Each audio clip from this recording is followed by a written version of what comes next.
નમસ્કાર મિત્રો, સ્માર્ટ એજ્યુમાર્ટ ચેનલમાં આપનું હાર્દિક સ્વાગત છે। જો તમે હજી સુધી અમારી ચેનલ સબસ્ક્રાઇબ ના કરી તો સબસ્ક્રાઇબ કરો અને બાજુની બેલ આઇકન અવશ્ય પ્રેસ કરો, જેથી આવનાર તમામ વિડીયોની નોટિફિકેશન તમારા મોબાઈલમાં મળતી રહે।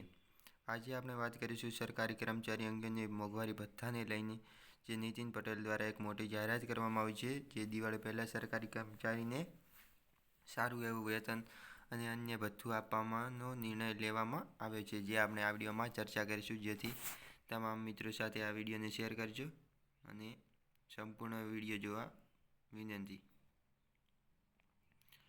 આજે નાયબ મુખ્યમંત્રી નીતિન પટેલ ગાંધીનગર ખાતે પત્રકાર પરિષદ યોજીને સરકારી અધિકારી માટે દિવાળીમાં સારા સમાચાર આપ્યા હતા। આવો જાણીએ તેમણે શું કરી હતી જાહેરાત। એટલે કે નાયબ મુખ્યમંત્રીએ ગાંધીનગર પરિષદ યોજીને સરકારી અધિકારીઓ માટે એક સારી એવી જાહેરાત કરવામાં આવી છે।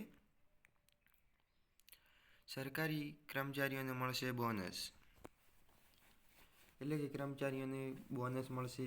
મોંઘવારી ભથ્થા બાકી રકમ પણ કરાશે જમા, એટલે કે મોંઘવારી ભથ્થા ઉપરાંત જે બાકી રહેશે તે પણ જમા કરવામાં આવશે। 6 મહિનાનું મોંઘવારી ભથ્થું એક સાથે મળશે, એટલે કે જે મિત્રોને જે સરકારી કર્મચારીને 6 મહિનાનું મોંઘવારી ભથ્થું નથી મળ્યું કોરોનાની મહામારીને કારણે, જે એક સાથે મળવાપાત્ર રહેશે। કોરોનાની મહામારીને કારણે ગુજરાતમાં સરકારી અધિકારીઓ મોંઘવારી ભથ્થું ચૂકવાયું નહોતું। છેલ્લા 6 મહિનાની મોંઘવારી ભથ્થું નથી ચૂકવાયું, ત્યારે દિવાળી નિમિત્તે સરકારી અધિકારીઓને 3 મહિનાનું મોંઘવારી ભથ્થું ચૂકવવામાં આવશે।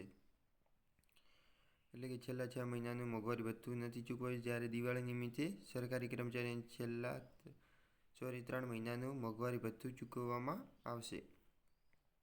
કોરોનાની મહામારીને કારણે અનેક કામ અટવાયા હતા। ભારત સરકારના નિયમ મુજબ 5% ભથ્થું કર્મચારીઓને ચૂકવાશે અને 6 મહિનાનું મોંઘવારી ભથ્થું બાકી હતું। ₹464 કરોડને ખર્ચે 3 મહિનાનું મોંઘવારી ભથ્થું ચૂકવાશે। વર્ગ 4ના અધિકારીઓને ₹3500નું બોનસ મળશે, એટલે કે વર્ગ 4ના અધિકારીઓને ₹3500નું બોનસ પણ આપવામાં આવશે। આ દિવાળી પહેલાં જે તમારા ખાતામાં જમા પણ કરવામાં આવશે, એવું જણાવાયું હતું નીતિનભાઈ પટેલ દ્વારા।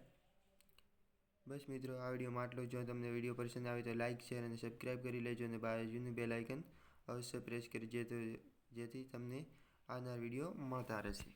ધન્યવાદ।